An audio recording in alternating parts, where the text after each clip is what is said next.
Tal? Buenas noches. Mi nombre es Anwar Farid Buchain Aguilar y a continuación voy a presentar el tema de homonimia, polisemia, sinonimia, antonimia, neologismos, arcaísmos y extranjerismos para la asignatura de semántica con el profesor Pablo Galvez. Así que bueno, vamos a comenzar. Primeramente, cabe destacar lo que son los homónimos, los cuales básicamente son palabras que tienen una grafía o una fonética igual o casi igual, en donde únicamente varía lo que sería el acento gráfico o la tilde en el caso del español. No obstante, en el caso del inglés, como es un idioma que no tiene acentos o tiene muy pocos acentos gráficos, entonces esta parte de la homonimia es bastante común y hay muchas palabras que son homónimas. Y bueno, pues en el caso de mi lengua de especialidad, ya que es inglés, pues bueno, voy a mostrar los contrastes con las palabras homónimas. Entonces, bueno, los primeros homónimos que tenemos son errar, los cuales básicamente el primero es errar, que es equivocarse, ¿no? Básicamente equivocarse en algo, por ejemplo, en la vocación, errar al blanco. Después tenemos errar con H, que es básicamente ajustar o clavar herraduras a caballos o partes de caballería, así como también marcar al ganado. Esto sería considerado como errar también. Después viene un ejemplo en inglés que es bow, lo cual, bueno, la definición es a curved weapon for shooting arrows, que es un arma curveada que sirve para disparar flechas. Entonces, bueno, ese es el primer significado. Luego tenemos un ejemplo. Knights use a variety of bows, including the longbow and crossbow, in medieval warfare against enemies. Entonces, básicamente en este ejemplo, bow es un arco que usaban los caballeros, por ejemplo, pero bueno, hace referencia a cualquier tipo de arco. También tenemos la palabra bow, que es un verbo. El primero es un sustantivo, que es el arco. Luego tenemos bow, que es un verbo, el cual es básicamente agacharse en una señal de respeto. Y puse un ejemplo. Hey, stand up, brother. Since when do you bow to your rivals? Que es básicamente desde cuándo te inclinas o te arrodillas, ¿no? Ante tus rivales. Eso es el primer homónimo, ¿vale? Después tenemos otro homónimo en español, en este caso usando el acento diacrítico, que es más, el cual hace alusión a la adición de algo a otro objeto, sustancia, persona, etcétera. Por ejemplo, dame más dinero. Contrastado con más, sin el acento gráfico, el cual es una conjunción adversativa que contrasta ideas. Ejemplo, te quiero más no te amo, ¿no? Está contraponiendo ahí las ideas.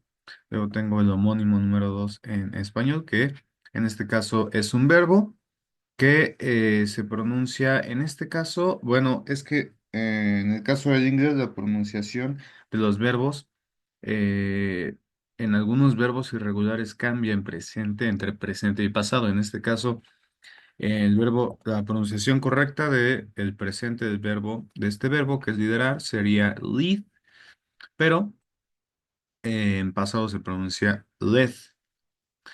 Y en participio también, o sea, la pronunciación es lead, led, led.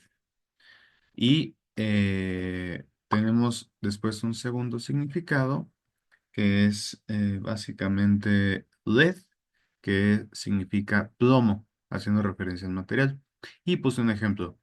Dice, Are you made of lead or something? My attacks do not seem to hurt you.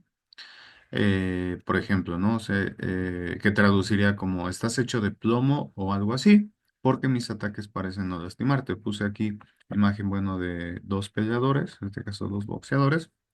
Y para que se complete el homónimo, repito, tiene que ser el verbo lead, pero en el pasado, que se pronuncia led, para que entonces la pronunciación sea exactamente igual.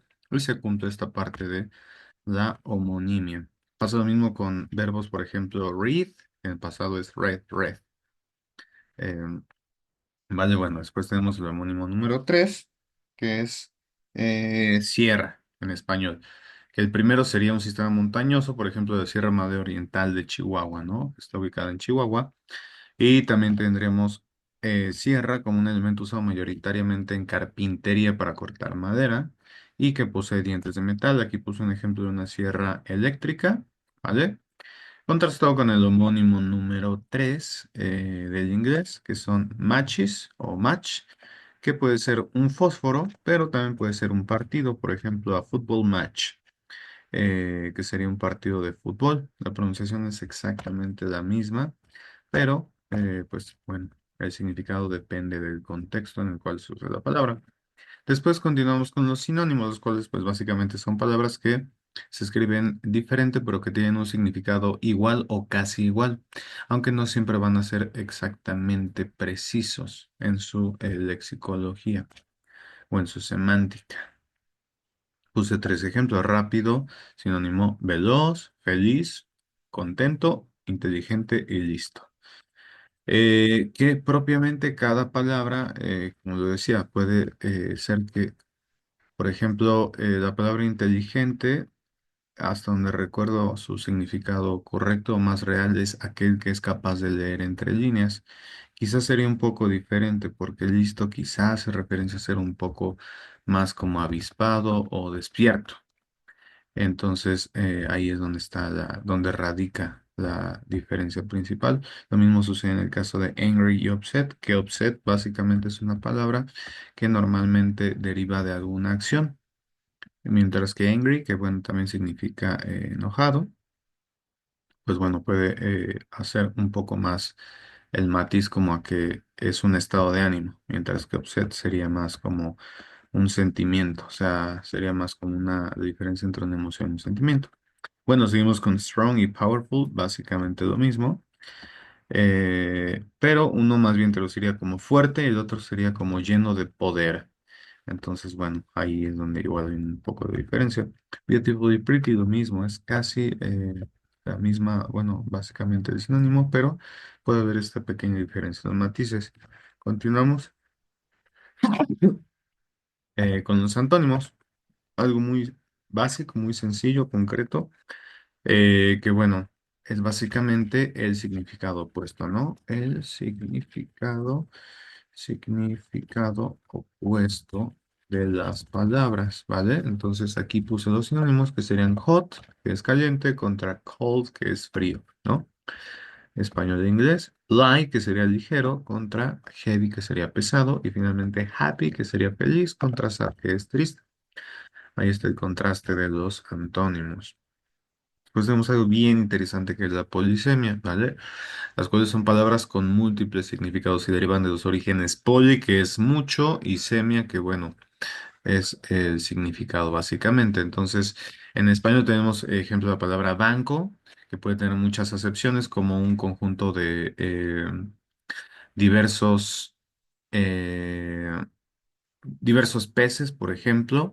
También puede ser un banco de preguntas, ¿no? A lo mejor un concentrado de preguntas, que es a lo que se refiere. También obviamente hace alusión o referencia a algún banco de madera o algún lugar similar para sentarse. Y por supuesto los bancos, que son instituciones financieras. Entonces, esta palabrita tiene cuatro significados diferentes. Otro ejemplo, punto, ¿no? Que es el signo que se usa al final de la oración, pero también en deportes se marca un punto, un jugador mete gol, ya hizo punto. En taekwondo pegó, boxeo pegó, hizo punto. En herrería hace referencia a un tipo de soldadura, por ejemplo, soldadura de punto, que es en donde se hacen pequeñas incisiones o pequeñas uniones entre el metal a soldar. En tejido también son como puntos, ajá, técnicas de tejido. Y también hace alusión a, por ejemplo, en lo que sería lógica y redacción, pues a argumentación, ¿no? Por ejemplo, tiene un buen punto, ¿no? Tiene un buen punto o un buen argumento, por ejemplo, ¿no? Eh, Simplemente la palabra llama, que es un animal de la familia de los camélidos, originado de América del Sur, ¿vale? Y también hace referencia pues a la llama de combustión, por ejemplo, de un cerillo, de un fósforo, de un encendedor, ¿no? Pero también puede ser llama conjugado en la tercera persona del singular, ¿no? Ejemplo, mi mamá Mi papá llama, ok, igual llama a casa cada tercer día. Luego tenemos entonces los polisémicos en inglés, los cuales son mucho más comunes que en español, porque el español es un idioma muy rico y muy extenso en palabras, más de 10.000 palabras en el diccionario de la RAE, mientras que el inglés es un idioma mucho más polisémico que el español. Hay palabras que tienen muchísimos significados como get, que es de las favoritas, se pueden combinar con otras palabras y formar significados diversos. Por ejemplo, get forma muchas palabras. Get up, get off, get rid, get through, get past, etcétera, etcétera, ¿no? Y entre tantos significados, pues bueno, está el de conseguir, el de tener, el de alcanzar, el de convertirse, el de volverse a agacharse, salirse, etcétera. Entonces, repito, aquí el contraste con el español es que hay mucha mayor riqueza en cuanto a la existencia de palabras, mientras que en inglés hay muchas palabras polisémicas. Otro ejemplo, set off, set up, set on, etcétera, etcétera, ¿no? Significados como colocar, como ajustar, como empezar, como fijar. Por ejemplo, fijar la alarma, colocar una carta boca abajo, ¿no? En un juego, configurar el reloj, configurar el teléfono, la computadora, etcétera, etcétera, ¿no? Y Spring, por ejemplo, que hace referencia a la primavera, pero también puede hacer referencia a brincar, que es un verbo irregular, de hecho, spring, sprang, sprang, spring, sprang, sprung, ajá, que es brincar, ¿vale? Saltar, también los springs son los muelles, pero también hace referencia a lugares en donde hay fuentes de agua, que serían como los cenotes, los springs de Florida, por ejemplo. De ahí avanzamos, bueno, vamos cerrando hacia los neologismos, los cuales son palabras derivadas que surgen derivadas de un intercambio con diversas realidades culturales, tecnológicas, sociales, contextuales, entre otras.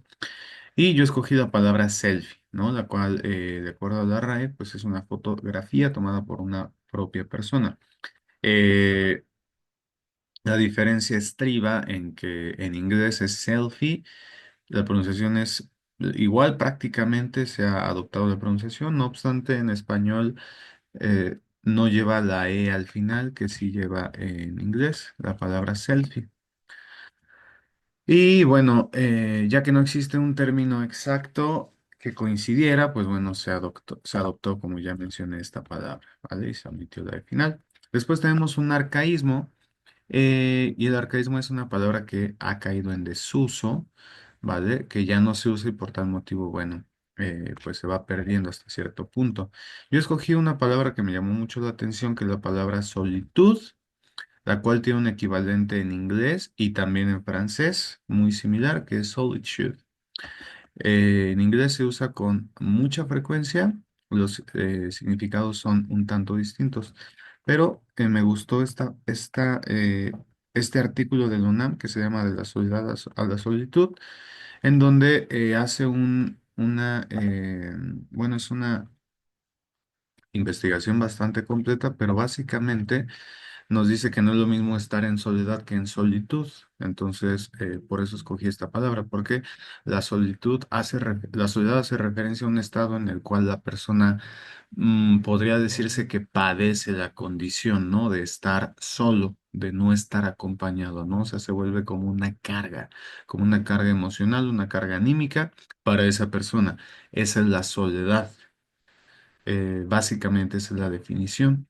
Mientras que la solitud es un estado en donde la persona está en soledad, pero se siente bien consigo misma. Es decir, no siente ese vacío emocional, eh, pues esa carga, ¿no?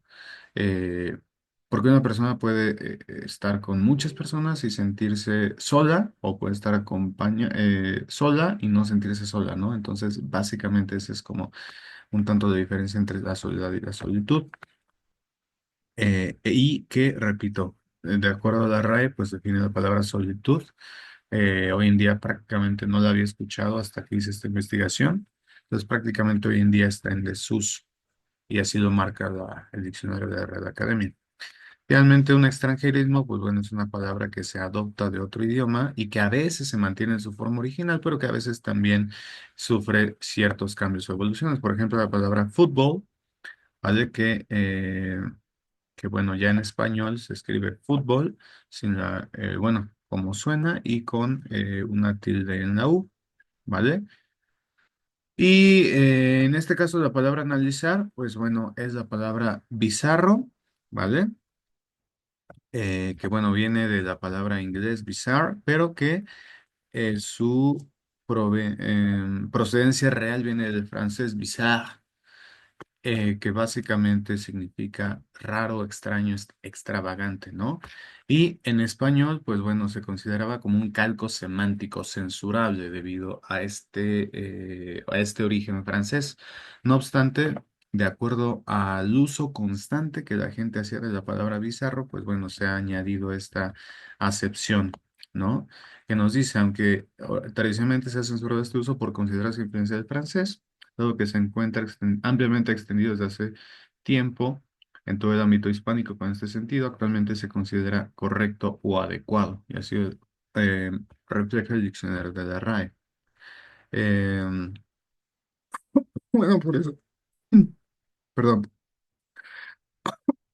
por eso escogí esta palabra, perdón.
Listo, una disculpa por los problemas técnicos. Bueno, finalmente, pues bueno, ¿qué reflexiones nos deja lo visto hasta ahora? Las reflexiones que me deja a mí principalmente y que yo compartiría es que pues las lenguas están en constante evolución, no son estáticas, sino que están vivas, ¿no? Y están vivas precisamente porque la gente le da vida a esas lenguas. Entonces, así como surgieron, así como en biología existe la divergencia, pues eso mismo existe en el lenguaje, ¿no? Entonces, básicamente podemos ver que gran parte de las palabras que usamos hoy en día, pues bueno, tienen un origen, ¿no? En otra palabra, de otro idioma. O sea, básicamente los idiomas están conectados entre sí y que fenómenos como la globalización, pues bueno, que a finales del milenio le dio esta gran apertura a estas palabras, pues bueno, crea esta combinación, ¿no? Sobre todo también influye mucho la parte, la geografía, ¿no? En el caso, por ejemplo, nuestro, que tenemos al vecino del norte, pues bueno, hay muchos mexicanos en el extranjero, ¿no? Hasta cierto punto hay una relación eh, bilateral entre México y Estados Unidos, y entonces eso, pues, crea, ¿no? De pronto estos conceptos como el Spanglish, etcétera, que al final de cuentas, repito, la globalización, pues bueno, es un fenómeno que querramos aceptarlo o no, pues ha llegado para quedarse y que influencia, ¿no? Influencia nuestra vida y que al final de cuentas, por más que uno sea tal vez eh, purista en ciertos conceptos o ciertos términos, al final de cuentas, el propio idioma y la sociedad es quien determina, ¿no? Quien determina esto, la lingüística no es prescriptiva hoy en día, sino más bien descriptiva y describe los fenómenos psicolingüísticos a los cuales estamos eh, enfrentándonos hoy en día y pues básicamente de eso es de lo que se trata.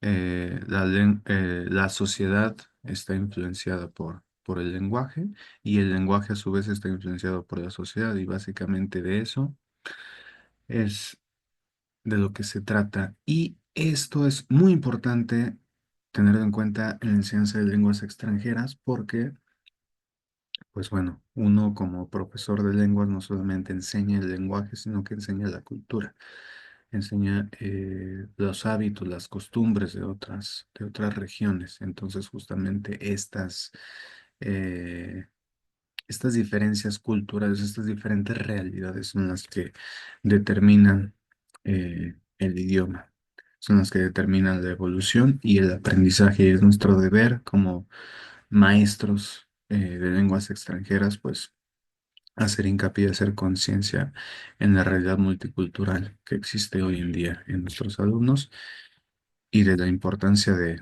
asimilarla en este sincretismo que deriva en una constante evolución lingüística. Gracias.